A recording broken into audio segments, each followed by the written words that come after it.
Supple साहब, पुनिया साहब भी हाथ उठा रहे हैं, लेकिन पहले अब आपका, क्योंकि आपकी बारी आई नहीं है अभी तक, तो एक बार आपकी बात सुन लें, आप अपने को अनम्यूट कर लीजिए और ये बताइए कि क्यों ये मुद्दा आपकी समझ से क्यों जरूरी था? क्या पार्टी में कुछ इस पर चर्चा हो गई है? पार्टी लाइन हो तो वो, और नहीं है तो जो आपके अपने विचार हैं इस विषय पे वो रखें।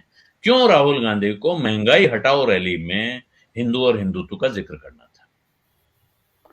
आलोक जी, आपने बोला कि क्या पार्टी लाइन क्लियर हो गई इस पे, जी।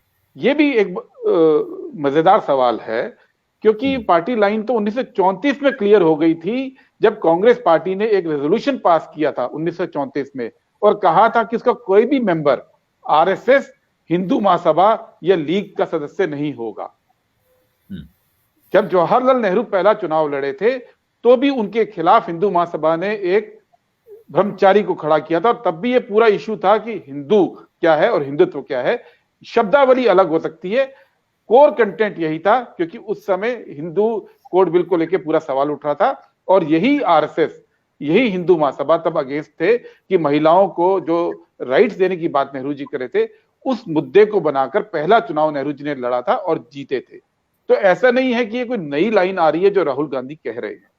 पर समस्या क्या होती है कि आज इस ट्विटर के युग में हम चाहते हैं कि 144 कैरेक्टर के अंदर, अब 288 कैरेक्टर के अंदर अपनी बात राहुल गांधी करें और उस बात को अलग अलग करके देखें, क्योंकि सुनीलम जी ने जैसे कहा कि उनको ये बात कल नहीं कहनी चाहिए थी, क्योंकि ये देश सबका है। अब राहुल गांधी की इस बात को अगर आप उनकी राजनीति के पिछले कुछ सालों से अलग करके देखेंगे, जिसमें लगातार उन्होंने अपनी पार्टी के अंदर और अपनी सरकारों के अंदर दलित लीडरशिप को एम्पावर किया है, हर लेवल पे किया है। आज लीडर ऑफ अपोजिशन से लेके मुख्यमंत्री से लेके सेक्रेटरी, जनरल सेक्रेटरी जो कांग्रेस पार्टी में नए आए हैं, और ये वो दलित हैं जो नीचे से उठकर आए हैं, चाहे वो ओबीसी लीडरशिप को मजबूत करने की बात करी गई हो, तो वो चाहे दूसरे धर्मों में मनमोहन सिंह जी 10 साल प्रधानमंत्री रहे इसी कांग्रेस पार्टी की उसमें, तो कांग्रेस पार्टी को इस पे जवाब नहीं देने की जरूरत है कि उनका सेक्युलरिज्म का मतलब क्या है, और क्या राहुल गांधी इस सब को दरकिनार करके केवल हिंदू की राजनीति करने की बात कर रहे हैं। ये सफाई भी कांग्रेस पार्टी को देने की जरूरत नहीं है। जब से सोनिया गांधी खास तौर पर अध्यक्ष बनी थी 98 में, उसके बाद से लेकर अब तक जो कांग्रेस की पॉलिटिक्स रही है, वो खुद ब खुद इस बात का जवाब है कि वो धर्मनिरपेक्ष पॉलिटिक्स करते आए हैं। लेकिन सवाल ये है, और जो राम पुनियानी जी ने भी कहा, कि कभी तो ये बात करनी पड़ेगी। कोई कल पहली रैली तो थी नहीं, ये आखिरी रैली भी नहीं है। ऐसा तो कहीं नियम नहीं बना कि कल राहुल गांधी ने महंगाई के सवाल से हटकर महंगाई के साथ साथ हिंदुत्व की बात की, हिंदू और हिंदुत्व की बात की, तो आने वाली रैलियों में जो चुनाव के पहले होंगे उसमें महंगाई की बात नहीं करेंगे, ऐसा तो नहीं है। अभी पिछले 20 दिन से कांग्रेस के अलग अलग जगह पे आलोक जी जन आंदोलन चल रहे हैं, कहीं पे अच्छे कहीं बुरे।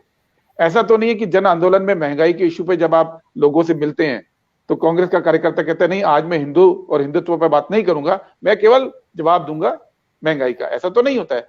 राजनीति समग्र है, और समग्र में एक चीज समझिए कि जब से मोदी जी बने हैं, इस देश के अंदर एक नैरेटिव जो निर्विवाद रूप से आज इसका प्रभुत्व है, वो है कि आरएसएस की विचारधारा क्या है, और जो आरएसएस की विरोधी विचारधारा कांग्रेस की है वो क्या है।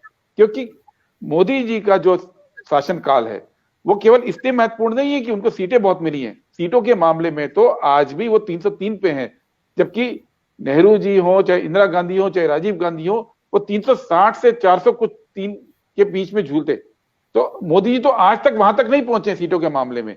उनका महत्व इसलिए है क्योंकि उन्होंने आरएसएस की विचारधारा का नैरेटिव इस देश में तैयार करने की कोशिश की है, जिसमें एक लेवल पे सफलता भी मिली है। और आज आरएसएस के किसी भी व्यक्ति से पूछ लीजिए कि जो उनका विरोधी हिंदू है, क्या वो हिंदुत्व को मानता है? आप किसी भी आरएसएस के कार्यकर्ता से गली मोहल्ले में पूछ लीजिए, वो यही कहता है कि आरएसएस को मानने वाला ही हिंदुत्व को मानता है। और इस देश में जो 60% हिंदू है, खुद आरएसएस के कार्यकर्ता मानते हैं कि वो हिंदुत्व की फिलॉसफी को नहीं मानता है। इसी बात को राहुल गांधी ने रेखांकित किया है कि वो हिंदू भी है इस देश के अंदर जो आरएसएस की पॉलिटिकल फिलॉसफी को नहीं मानता है, जो हिंदुत्व की फिलॉसफी है। वो शब्दों का हेरफेर नहीं है, ये बिल्कुल दो स्पष्ट शब्द हैं। दो स्पष्ट शब्द ये हैं कि एक शब्द है हिंदू, इसमें तो कोई विवाद नहीं हो सकता है कि इस देश में 80% हिंदू हैं, ये तो विवाद का विषय है नहीं ना। सवाल यह है कि वो 80% हिंदू क्या आरएसएस की पॉलिटिकल फिलॉसफी को मानते हैं, ये सवाल है। और राहुल गांधी इसी सवाल को उठा रहे हैं कि इस देश का जो बहुसंख्यक हिंदू है वो कौन सी पॉलिटिकल फिलॉसफी को मानता है, आरएसएस की पॉलिटिकल फिलॉसफी या कांग्रेस की पॉलिटिकल फिलॉसफी जो गांधी जी की फिलॉसफी से मेल खाती है। और साथ के साथ ये भी बात जरूरी है कि दोनों फिलॉसफी में फर्क क्या है। अगर आज राहुल गांधी इस बात को नहीं करेंगे तो क्या आप केवल महंगाई की बात करके आरएसएस के मुकाबला कर पाएंगे इस देश के अंदर? क्या आप केवल महंगाई की और सरकार की फेलियर का बात करके क्या आरएसएस का मुकाबला कर पाएंगे इस देश के अंदर? ये तो अब संभव नहीं है, क्योंकि आप आम जन से बात कीजिए कि महात्मा गांधी क्या झूठ बोलते थे, तो आम आदमी बोलेगा नहीं, वो सच बोलते थे। और आप आम आदमी से पूछिए क्या मोदी जी झूठ बोलते हैं, वो कहेंगे हां, राजनीति में सब चलता है। ये जो नैतिक पैरामीटर हैं, दो फ्रेमवर्क है नैतिक, ये कांग्रेस और आरएसएस की राजनीति का फर्क है। आप आम आदमी से पूछ लीजिए क्या कांग्रेस नफरत की राजनीति करती आई थी, वो कहेगा नहीं। और आम आदमी से पूछिए कि क्या आरएसएस मुसलमानों के खिलाफ भड़काती है, वो कहेगा हां। ये दो फ्रेमवर्क हैं, ये राजनीति की दो फ्रेमवर्क है जिसको राहुल गांधी बिल्कुल स्पष्ट रूप से रेखा खींच रहे हैं। और इस रेखा को आरएसएस की कोशिश होती है हमेशा हमेशा एक धार्मिक आड़ में आकर अपने पॉलिटिकल एजेंडे को लागू करने की होती है। आज ऐसा नहीं है। एक मैं कहीं पढ़ रहा था, मैं अपनी बात को वहां से खत्म करूंगा ताकि डिबेट आगे बढ़े, कि आरएसएस उस कंपनी के सीईओ की तरह है जहां पे कोई व्यक्ति बहुत अच्छा काम करता है और वो जाके कहता है देखिए मैंने आपकी इतनी सेवा की, मुझे इंक्रीमेंट दीजिए। तो वो सीईओ ये कहता है कि देखिए आपने मेरा बहुत सेवा की, आप बहुत लॉयल है, लेकिन मैं आपकी सैलरी नहीं बढ़ा सकता हूं, मैं दूसरी कंपनी वाले का जो एम्प्लॉई है उसकी सैलरी घटवा सकता हूं। तो आरएसएस की पूरी राजनीति ये है कि हिंदुओं के अपलिफ्टमेंट के लिए मैं कुछ नहीं कर सकता हूं, मैं मुसलमानों को नीचे दबा सकता हूं, आप मेरे प्रति लॉयल बने रहिए।